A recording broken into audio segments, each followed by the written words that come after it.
Hi friends, मैं गौरव कुमार आज आप सभी के लिए एनसीईआरटी के क्लास 6 का 5th chapter the major domains of the earth का लास्ट पार्ट लेकर के आए हूँ। पिछले पार्ट में we have discussed about lithosphere and continent and in today video we will discussed about hydrosphere, ocean, atmosphere and biosphere. Okay, तो let we start from hydrosphere. Okay, तो the water portion of the earth is called hydrosphere, and the last video we have already discussed the land portion is called lithosphere, solid portion, okay, and the water portion is called hydrosphere because the earth having a complex zone where water, land and air meet. Okay, that's why the life is exist in the earth. Then today we are talking about hydrosphere. The water portion of the earth is called hydrosphere, and the word hydrosphere comes from Greek word hudor, okay, which means water. It contains the ocean, lake and river running water. Takes 71% of the earth, ice sheet which are in the form of glacier, water vapor in air which are in the form of gas, and the earth called blue planet because 71% of the earth covered by water, and 98.2% in the ocean, and 2.8% is in the form of ice sheet and underground water, and in this 2.8% 0.03% is only potable water. हम लोग यहाँ पर hydrosphere के बारे में बात करेंगे। तो जो वाटर का पोर्शन है उसको हम लोग हाइड्रोस्फीयर बोलते हैं, और ये जो हाइड्रोस्फीयर ये जो वर्ड आया है, ये वर्ड आया है हुडोर से। कहाँ गया? हुडोर से, HUDOR, हुडोर से आया है। ये एक ग्रीक वर्ड है जिसका मतलब होता है वाटर। ठीक, ये जो हाइड्रोस्फीयर है ये आपका कंटेन करता है ओशियन, लेक और रिवर के रनिंग वाटर को। ठीक, ये टोटल 71% अर्थ के कवर करता है ये वाटर, जो कि आइस शीट के फॉर्म में है, ग्लेशियर के फॉर्म में और वाटर वेपर के फॉर्म में, और कुछ ओशियंस में भी है। ओके, एंड द अर्थ को हम लोग ब्लू प्लैनेट भी बोलते हैं क्योंकि ये पूरी तरह से ज़्यादा इसमें पानी है, 71% पानी है, इसलिए इसको ब्लू प्लैनेट बोला जाता है क्योंकि यूनिवर्स से देखने पर ये ब्लू प्लैनेट की तरह दिखाई देता है पानी के कारण, तो इसलिए इसको ब्लू प्लैनेट बोलते हैं because 71% earth covered by water. तो हम यहाँ पर देखेंगे कि 98.2% आपका ओशियन में है रनिंग जो वाटर है, और रिमेनिंग 2.8% जो है जो आइस शीट और अंडरग्राउंड वाटर में है, और इसी 2.8% में से ही 0.03% हमारा पोर्टेबल वाटर है जो कि पीने लायक है। तो देख रहे हैं इतना ज़्यादा पानी रहने के बावजूद भी कितना कम पानी है हम लोग को पीने के लिए। तो यही आपका हाइड्रोस्फीयर का आपका बताता है, ये आपका हाइड्रोस्फीयर का हो गया।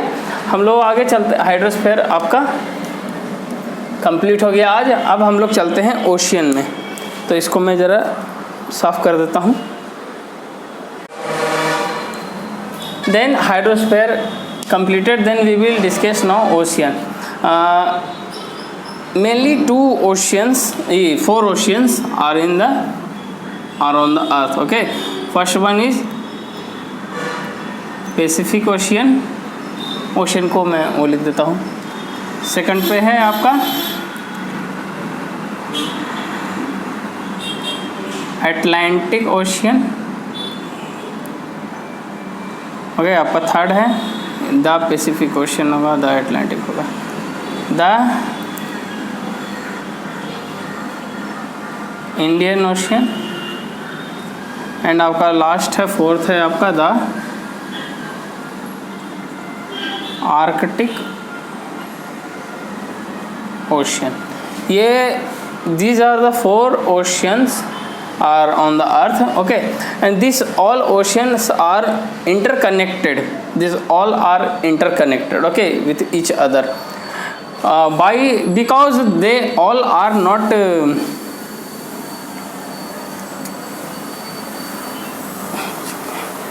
गड़बड़ा गया। they all are always moving, okay, by the three ocean currents, okay. The three movements of its, the tide, the wave, and the last one is the ocean current. These are the three moves. By these three moves, this all oceans are interconnected with each other, okay. Then we will discuss the first one, the Pacific Ocean. ये चार तरह के ocean होते हैं, Pacific ocean, Atlantic ocean, Indian ocean और Arctic ocean. ये चारों के चारों ओशंस एक दूसरे के साथ में इंटरकनेक्ट होते हैं, क्योंकि ये चारों के चारों रुके हुए नहीं रहते, हमेशा मूव करते हुए रहते हैं। और तीन तरह का इनका मूवमेंट होता है, द टाइड, द वेव और तीसरा है द ओशन करेंट्स। इन तीन मूवमेंट से ये चारों के चारों एक दूसरे के साथ इंटरकनेक्ट होते हैं। हम लोग सबसे पहले देखेंगे पैसिफिक ओशन के बारे में। Pacific ocean is the largest ocean of the earth and it take 1/3 part of the earth, 1/3 part of the water portion of the earth, which is the 71%, which is the 71% of the earth. We have already discussed the 29% is the surface area and the remaining 71% is the water area. Then the Pacific Ocean covers 1/3 part of water portion, that is 71% of 1/3 part, okay. 71% आपका water था, जिसका 1/3 part ये Pacific ocean cover करता है। And Pacific ocean is the largest ocean, okay, ये largest ocean है। और third में हम आपका चलते हैं कि सबसे डीपेस्ट ट्रेंच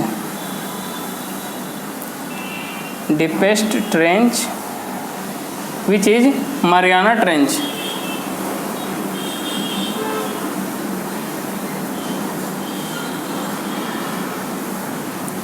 आपका पैसिफिक ओशन में ही है और इसका डीप है 11,022 मीटर।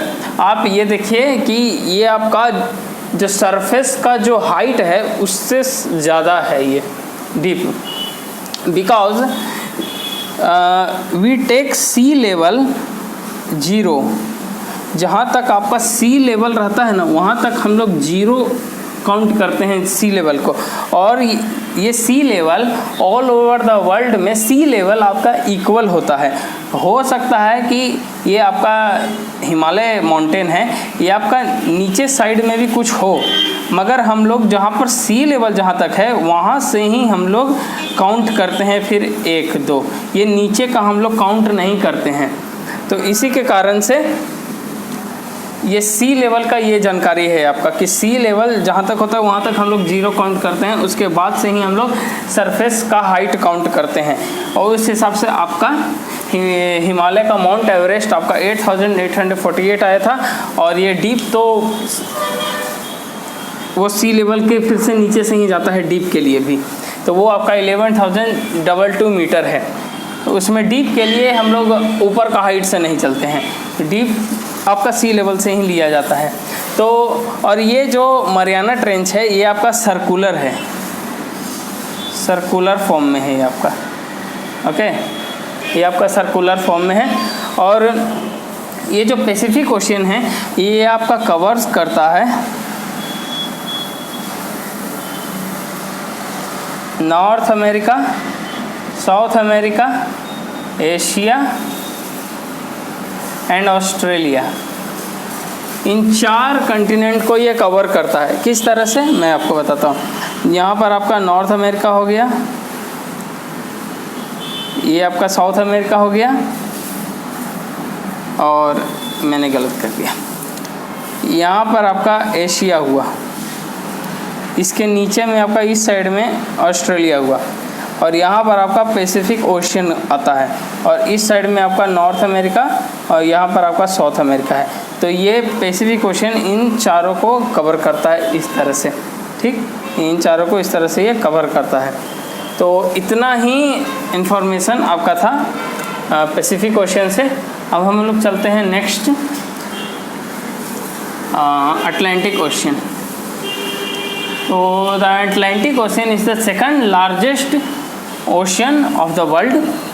ओके, वो सेकंड लार्जेस्ट ओशियन में आता है, और Atlantic ocean covers North America, south America, Europe and Asia. Europe and Asia is in the east side of the Atlantic Ocean, and North America and South America is in the west side of the Atlantic Ocean. And Atlantic Ocean is in the form of S shape. Okay,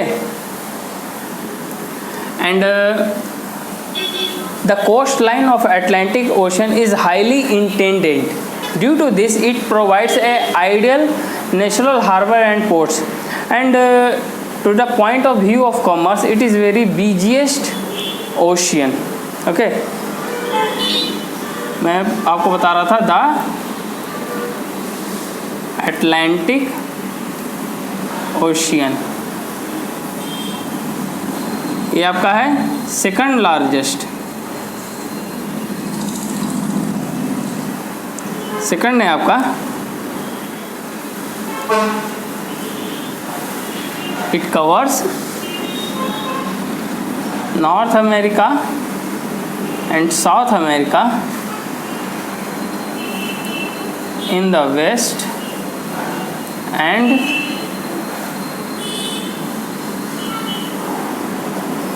Europe and Africa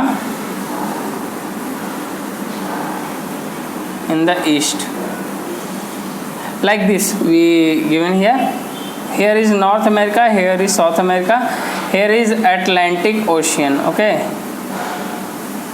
Atlantic Ocean, and here is Europe, and here is Africa. Okay, this type of, and the third line is second largest हो गया, covers हो गया, ये आपका it is S shape, ये S shape में है इस तरह से। ये कवर जब करता है ना तो ये इस तरह के शेप में ये कवर करता है इसको, ठीक, एस शेप में ये है। और fourth point is this, the coastline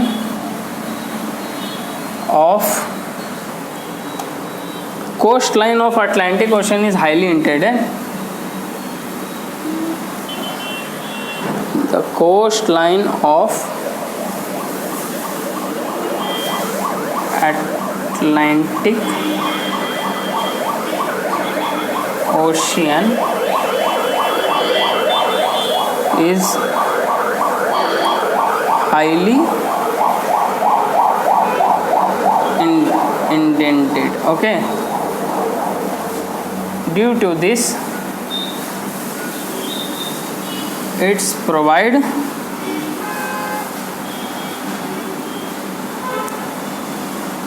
ideal natural harbour and port. Okay, ये हाईली इंटेंडेड है, बहुत ही टेढ़ा मेढ़ा इसका समुद्र तट है ये अटलांटिक ओशियन का, इसलिए ये ज़्यादा से ज़्यादा पोर्ट्स बनाता है अलग अलग टाइप का, ठीक ना, क्योंकि हर एक पोर्ट्स तो अब सेम में नहीं रहा, इंटेंडेड है, टेढ़ा मेढ़ा है, तो सबका अलग अलग पोर्ट अपना अपना आदमी बना सकता है। तो उसी के कारण से ये बहुत सारे नेशनल हार्बर और पोर्ट्स को ये बनाता है, और इसी के कारण से तो from the point of view of commerce it is very busiest ocean. ये फिफ्थ पॉइंट में हो गया, it is very busiest ocean. ठीक, ये सबसे बिजिएस्ट ओशियन में आपका आता है, सबसे बिजिएस्ट ओशन में आपका आता है अटलांटिक ओशन। तो ये आपका अटलांटिक ओशन के बारे में इंफॉर्मेशन था। ये सेकंड लार्जेस्ट है। It covers North America and South America in the east and Europe and Africa in the west. Okay, it is इस शेप में मैंने आपको देखा। The coast line of the Atlantic ocean is highly intended, due to this it provides ideal natural harbor and port, more ideal natural harbor and port. Okay, and it is very busy ocean from the point of view of commerce. Okay, तो ये आपका Atlantic ocean हो गया। अब हम लोग चलते हैं द इंडियन ओशन पे। ओके, एक मिनट में इसके बढ़िया से साफ कर देता हूँ। Then the third one is the Indian ocean.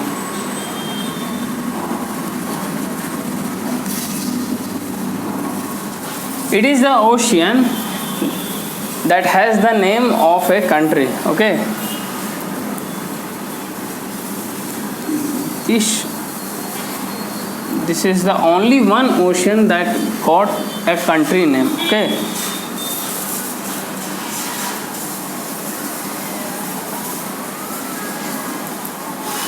that is India. Okay,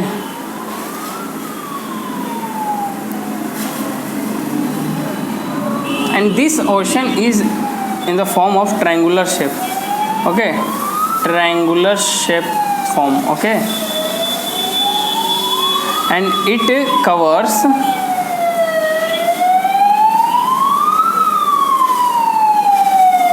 north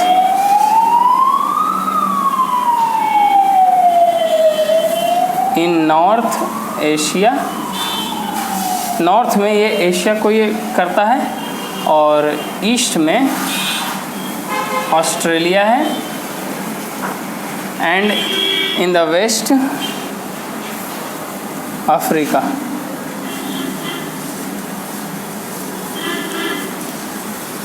तीन कंटिनेंट को ये कवर करता है द इंडियन ओशियन। नॉर्थ में एशिया, ईस्ट में आपका ऑस्ट्रेलिया है और वेस्ट में आपका अफ्रीका आता है। तो इंडियन ओशियन के बारे में यही है कि ये इंडियन ओशियन ही वो एक ओशियन है जो एक कंट्री के नाम पाया है, जो कि है हमारा अपना India.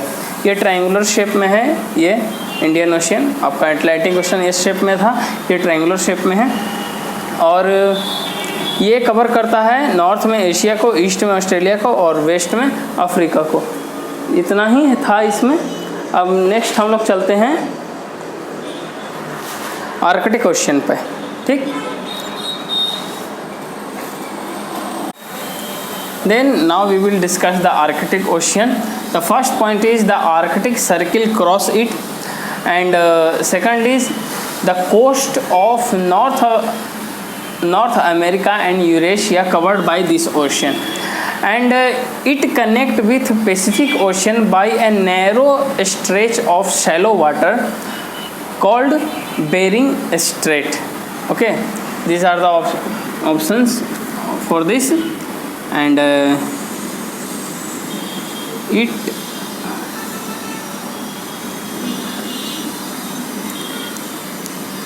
the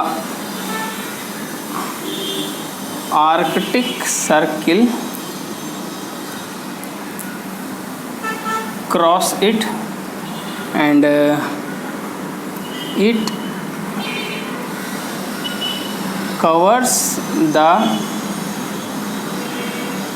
coast of North America and Eurasia. Okay, and third point is it connect with Pacific Ocean by a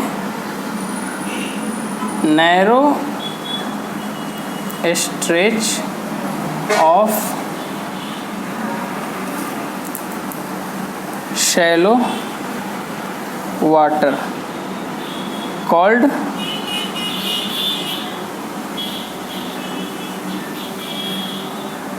bearing straight.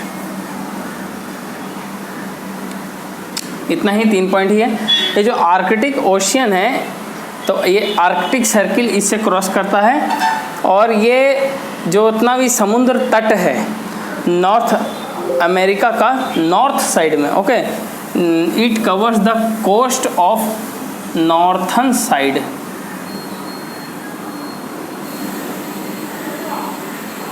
Northern side of North America and Eurasia.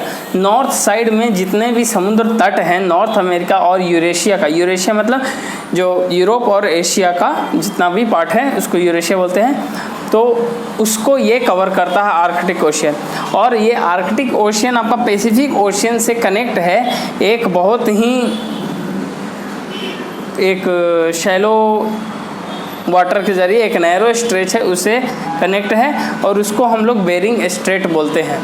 ये आपके 180 डिग्री ईस्ट के ही पास में ये connect होता है, ठीक। अब globe पर आप इसके देखिएगा, तो ये आपका आर्कटिक ओशियन का हो गया। नेक्स्ट हम लोग चलेंगे एटमॉस्फेयर पे। तो नेक्स्ट हम लोग एटमॉस्फेयर पे चलते हैं। तो एटमॉस्फेयर भी आपका मेजर डोमेन में एक अच्छा भूमिका, मतलब अहम भूमिका यह निभाता है, ओके। क्योंकि एटमॉस्फेयर में आपका 5 लेयर होता है, और साथ में आपका बहुत सारा एयर भी इसमें होता है,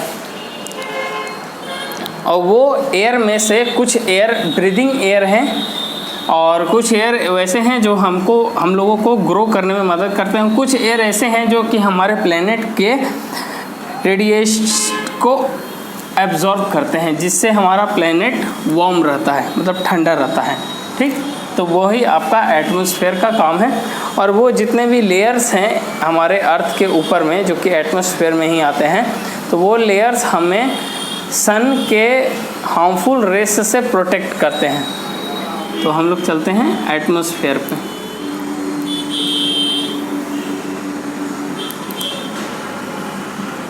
तो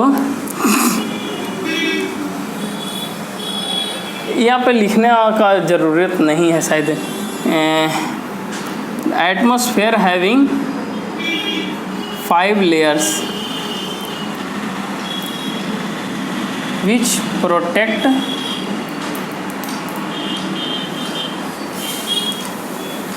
us from the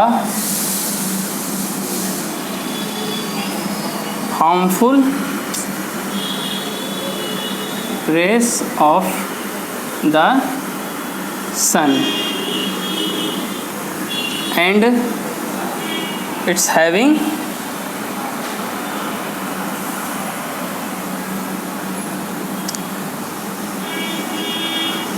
breathing air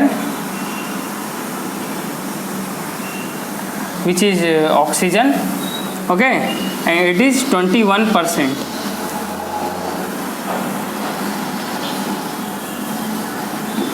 Growing air which is nitrogen which is 78%, and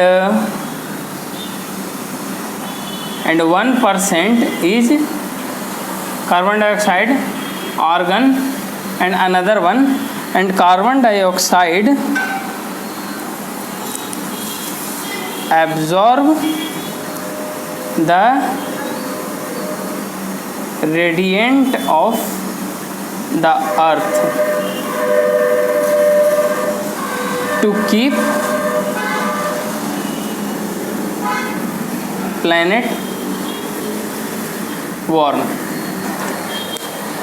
atmosphere 5 layer से आपका है बना हुआ, जो हमें प्रोटेक्ट करता है सन के हार्मफुल रेस से। और साथ ही साथ इसमें ब्रीथिंग एयर है, ऑक्सीजन 21% है, और ग्रोइंग एयर है नाइट्रोजन, जो लिविंग ऑर्गेनिज्म को ग्रो करने में मदद करता है। और साथ ही साथ कार्बन डाइऑक्साइड है रिमेनिंग 1% में, कार्बन डाइऑक्साइड, आर्गन और भी बहुत सारे गैसेस हैं। कार्बन डाइऑक्साइड ऑब्जर्व करता है हमारे अर्थ के रेडिएंट को, उसको ठंडा करने के लिए, अर्थ को ठंडा करने के लिए। यहाँ पर मैंने जो 5 लेयर्स है यहाँ पर ये नहीं लिखा, तो मैं 5 लेयर्स होते हैं आपके। पहला है troposphere, second one is stratosphere,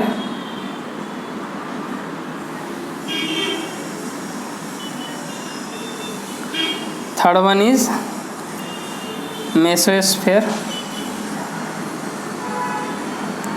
fourth is thermosphere, and fifth one is exosphere. सब के आगे में द लगाना पड़ेगा। ओके, तो ये 5 तरह के आपका लेयर होते हैं हमारे अर्थ के ऊपर में, ये कवर किए हुए रहते हैं ये। और ये 5 लेयर जो हैं वो सन के हार्मफुल रेस से हम लोगों को बचाते हैं। ठीक, यहाँ पर आपका एटमॉस्फेयर कंप्लीट हो गया। आते हैं हम लोग अब बायोस्फीयर पे। तो biosphere is the domain where all these 3 domain are mix, lithosphere, hydrosphere and atmosphere. Biosphere में ही ये तीनों के तीनों डोमेन आपके मिलते हैं। That's why the life exist in this biosphere में ही आपका लाइफ एग्जिस्ट करता है। और ये आपका 2 टाइप में है, एक है आपका एनिमल किंगडम और दूसरा है आपका प्लैनेट किंगडम।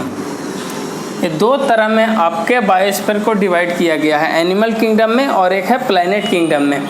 और साथ ही साथ में ये बड़े बड़े साइज में भी होते हैं, कोई कोई छोटे साइज में भी होते हैं। माइक्रोब्स हैं, प्रोटोजोआ हैं, बैक्टीरिया, सभी चीज़ आपके बायोस्फीयर में ही आपके मिलते हैं।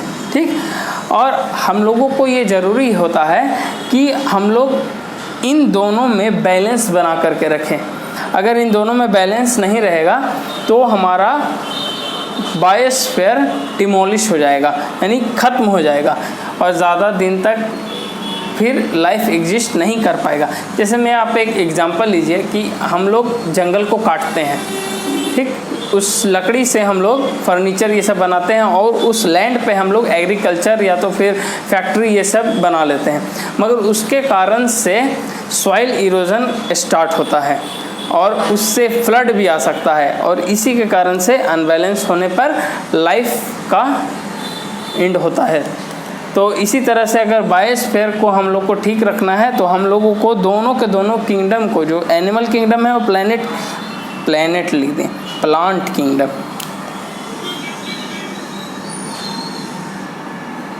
प्लांट किंगडम को हम लोग को बैलेंस बना करके रखना है। अगर अनबैलेंस हुआ तो ज़्यादा समय तक अर्थ पर लाइफ फिर एग्जिस्ट नहीं करेगा।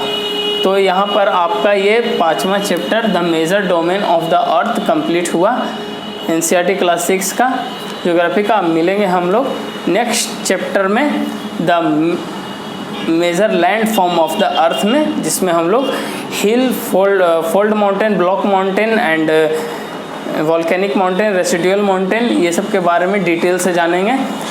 तो मिलते हैं नेक्स्ट वीडियो में, तब तक के लिए धन्यवाद।